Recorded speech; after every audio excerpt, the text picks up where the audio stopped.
Oui, on accueille le groupe Space Dolphin sur la radio des Ours 90.7 FM à Valorcine, 90.5 FM dans la vallée de Chamonix. J'accueille du coup Louis et Julien. Bonjour à tous les deux, merci beaucoup d'être sur le plateau.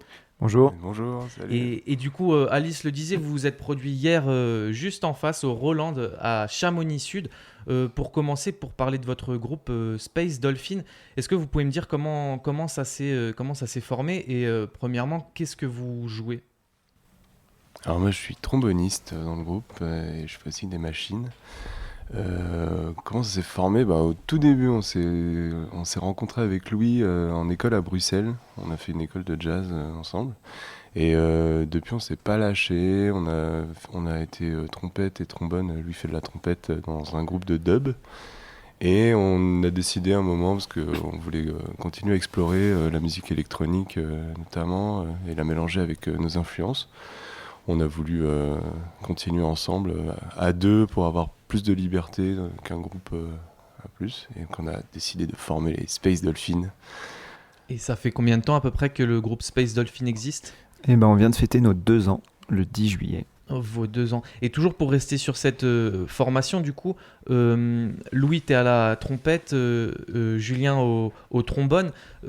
Comment ça vous est venu à l'idée de vous tourner vers la musique électronique, vers la musique plus expérimentale, on va dire?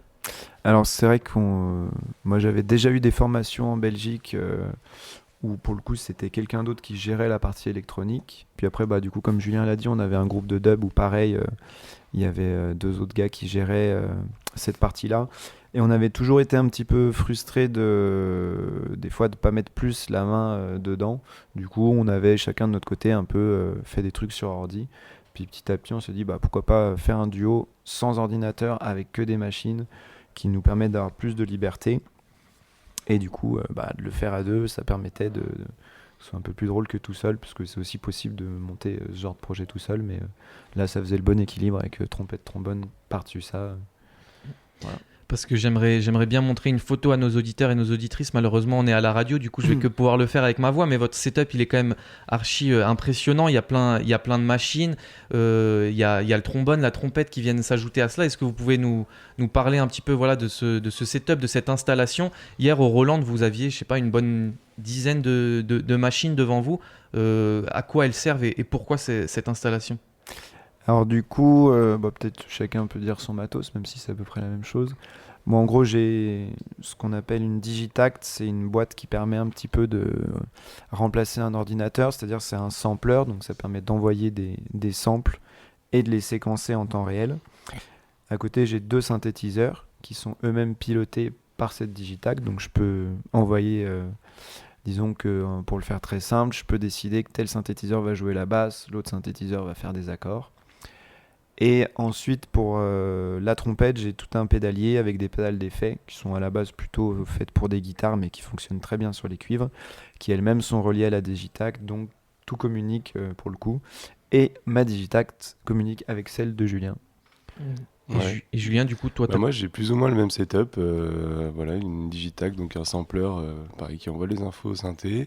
Mon trombone, et moi c'est Louis qui envoie les informations de le morceau commence pour qu'on puisse être synchronisé au début. Et voilà, c'est le même setup en fait, c'est la même machine. Et juste avant d'écouter un petit extrait de ce que vous faites, parce que ça doit mettre l'eau à la bouche à nos auditeurs, à nos auditrices d'écouter tout ça, toute votre installation, comment on pourrait définir votre musique? Parce que hier j'étais au concert, du coup il y a des influences très, très variées, que ce soit de l'afrobeat, que ce soit du trip-hop, que ce soit plein de choses, du jazz électro. Comment on peut définir du coup votre musique? Ou est-ce que vous aimez justement qu'on puisse pas mettre une catégorie précise sur ce que vous faites? Souvent, c'est quand même important de pouvoir le dire, que ce soit pour les programmateurs ou même le public, qu'il ait un peu une idée. Globalement, ce qu'on dit souvent, c'est que c'est un mélange de musique électronique et de musique instrumentale, parce qu'il y a quand même une grosse présence des cuivres tout le long, avec des influences, comme tu l'as dit, de jazz, de musique classique et d'afrobeat, pour le coup. Globalement, c'est ça. Et après, on cite des influences parmi Jaga Jazzist, Eric Truffat, Bonobo, pour un petit peu situer. Et Nous, du... Ouais, vas-y Julien. nous, ce qui est pas mal avec notre musique, c'est que contrairement à certains DJ ou quoi qui peuvent avoir des bouts de morceaux de plein. Nous, on a un setup fixe et c'est aussi ça qui fait le son, je pense, du groupe. La cohérence, elle peut venir aussi du fait qu'on a des instruments qu'on va pas modifier, qu'on va pas venir chercher tout d'un coup un son qui n'a rien à voir. Et du coup, le style aussi se crée par le son général du groupe grâce à nos instruments, quoi. Et à la base, vous aviez deux univers différents ou vous avez juste rapproché vos deux univers similaires, vous apportez chacun des influences à l'autre ou comment ça se passe quand vous composez? Et ben pour le coup, c'est vrai que c'était un des points centraux aussi, c'est qu'on a à peu près la même formation. On vient tous les deux du classique. Pour le coup, moi là-bas, je suis violoncelliste classique. Julien a fait le conservatoire en classique au trombone.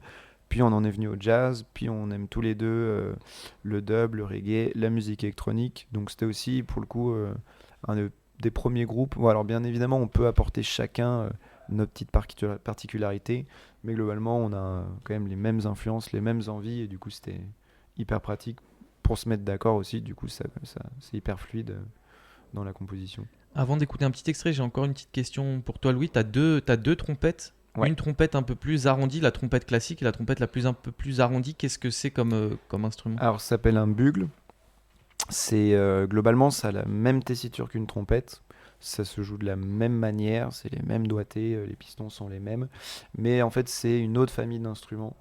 Et du coup, le son est plus rond que la trompette. Là où la trompette va être plus brillante, le bugle, il est plus chaleureux, plus rond. Mm. Voilà. Space Dolphin, vous restez avec nous. Juste le temps d'écouter un petit extrait de ce que vous faites. C'était un live qui a été enregistré, qui est disponible sur YouTube.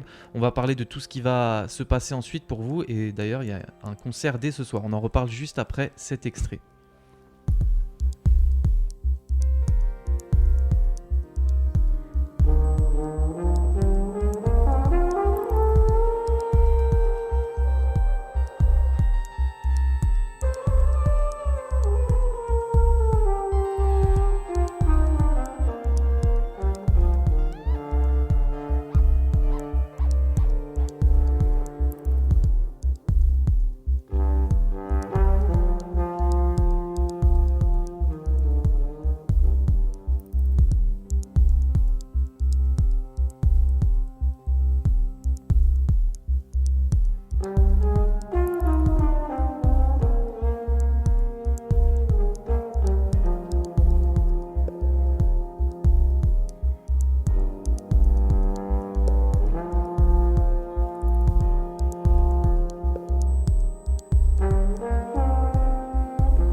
Un petit extrait de Space Dolphin sur Globule Radio et sur la radio des ours. Alors je l'ai dit, il y a différents styles, des styles plutôt posés comme ça, des styles afro avec un beat afro, avec un beat trip-hop. C'est ça qui fait finalement votre identité, un peu de naviguer comme un dauphin entre les styles. Et justement, pourquoi ce nom Space Dolphin? C'est vrai qu'il y a des sonorités des fois assez aquatiques, notamment quand vous jouez sur le reverb, sur le délai. Pourquoi ce nom Space Dolphin? Bah, la genèse du nom, on a, comme j'ai dit tout à l'heure, on a un groupe de dub avec Louis. qui s'appelle Massive Dub Corporation. Et dans ce groupe, il y avait un morceau avec un passage un peu aquatique, et on appelait ce passage le passage de Space Dolphin pour rigoler, quoi. Et c'est resté, on a décidé de faire un groupe entièrement à partir de ce nom. Et donc voilà, c'est exactement comme tu as dit, c'est parce qu'il y a un côté aquatique avec les machines, avec les reverbs, avec notre façon de composer, un truc qui navigue, ouais, comme ça. Ouais. Et vous jouez le concept à fond. Hier, il y avait comment on appelle ça, un dauphin, gonflable, un dauphin gonflable lors de votre concert. Et d'ailleurs, vous rejouez ce soir à Chamonix pour les gens qui nous écoutent. Est-ce que vous pouvez nous donner le rendez-vous pour ce soir ? Alors, ce sera à 18h30 au Shack, pour le coup. D'accord. Et c'est vraiment lors de la musique live que vous prenez du plaisir aussi, parce que quand on voit votre setup, vos compos, il doit y avoir un temps de composition phénoménal, entre guillemets. Et quand vous êtes en live, c'est là que vous prenez beaucoup de plaisir aussi. Les deux, quelque part, parce que le temps de composition, souvent, est quand même franchement agréable, parce qu'on va toujours dans le même lieu de résidence en Ardèche, où on part une semaine loin de tout, et ça permet vraiment d'avoir le temps aussi de chercher, pour le coup. Et par contre, c'est vrai que ce qui est sympa, c'est qu'autant nos compositions telles qu'elles apparaîtront sur l'album, elles durent entre 5 et 7 minutes. Et en fait, avec le setup qu'on a, on a la possibilité de vraiment développer ces morceaux-là dans pas mal de directions. Sur scène, ça dure entre 12 et 15 minutes, c'est plus du double. Du coup, c'est vrai qu'il y a ce plaisir du live déjà dans le fait de partager un moment avec le public qui est unique, parce que les morceaux tels qu'on va les jouer ce soir, ce sera finalement assez différent de ce qu'on a fait hier, même si la trame est la même. Et du coup, forcément, ça a ces petites saveurs uniques d'avoir ce moment-là privilégié avec le public, avec Julien aussi. Et en parlant de trame, justement, on évoquait une dizaine de machines. Comment vous faites pour suivre cette trame lors de vos lives, même s'il y a une part qui est propre au live, comme tu le disais? Comment vous faites pour suivre cette trame générale de vos morceaux? On a créé un petit système de partition très spécifique, où en gros ça fonctionne par partie, et on est libre de passer les parties quand on veut, mais il y a des parties qu'on doit passer en même temps, et il y a des parties qu'on peut passer individuellement. Du coup, on a un peu un signe qui nous permet de savoir si là, ok, je passe tout seul ou on passe ensemble. Si on doit passer ensemble, globalement, il faut qu'on se regarde, qu'on se fasse signe et qu'on soit sûr que l'autre bascule au même moment. Ouais. Parce que si on se loupe là-dessus, clairement... on n'est plus sur les mêmes parties, quoi. Ah ouais, on n'est plus sur les mêmes parties, et ça s'entend tout de suite. Et c'est beaucoup plus difficile de se rattraper que dans un groupe de musique instrumentale où, en 2 secondes, on switch. Là, si c'est pas parti, ça peut être compliqué, ouais. Et on parlait de composition. Je sais qu'il y a un album aussi qui est prévu. Vous pouvez m'en parler de cet album du coup qui va sortir dans quelques mois, si je me trompe pas. L'album est prêt. Voilà. L'album est prêt et il n'est pas encore pressé, mais il va sortir en septembre et on va faire la release normale. Le 23 septembre à Lyon, au Paradoxe. Ok, voilà. La date est cochée. Et la date c'est bon. Ouais. Et du coup, les titres que vous jouez en live, c'est des titres de l'album ? C'est ça. Il y a 6 morceaux sur cet album-là, donc c'est des titres assez longs. Donc on rentre tout juste dans la catégorie album, mais on y est quand même. Et c'est les mêmes qu'on a joué hier soir et qu'on jouera ce soir. Pour le coup. Par contre, pour la release party qui aura lieu du coup, le 23 septembre, on aura des nouveaux morceaux en plus pour compléter. Qu'on va terminer cette semaine. Est-ce que vous connaissez déjà le titre de l'album, du premier album de Space Dolphin ? On connaît. Ouais, on a le titre, mais en fait, on voulait faire un jeu pour que quelqu'un gagne l'album en devinant le titre. Ok, on va. Donc pour le coup, on va pouvoir participer sur les réseaux sociaux ou quelque chose comme ça. Ouais. Il y aura un petit jeu pour gagner un album. On va mettre une image et il va falloir essayer de trouver le titre avec cette image. Carrément, on va participer en tout cas. Mais merci beaucoup Julien et Louis d'être venus sur le plateau de Globule Radio. Merci à vous. On est persuadé que ce premier album va faire des vagues, sans mauvais jeu de mots, de Space Dolphin. Trop cool. Merci, comme je le disais, d'être venus sur le plateau. Vous pouvez retrouver cette interview pour ceux qui sont arrivés en cours de route sur le site globule.chamonix.radio dans l'après-midi. Merci à tous de nous avoir écoutés. Kirstine, tu avais encore une petite... C'est pas une question, c'est mon devinette. Comment dire? It's my guess. Ouais, est-ce que c'est baleine ton quoi? Baleine ton quoi? Ouais. Ah, c'était un petit jeu de mots avec balance ton. Yeah. Et non, tu n'as pas gagné d'album. Ah, mince. C'est dommage, Kirstine. Kirstine, on va écouter un titre maintenant qui s'appelle El Toro de Bonobo. Louis nous disait qu'il avait été notamment influencé par cet artiste. Et c'est tout de suite sur le 90.7 FM à Valorcine.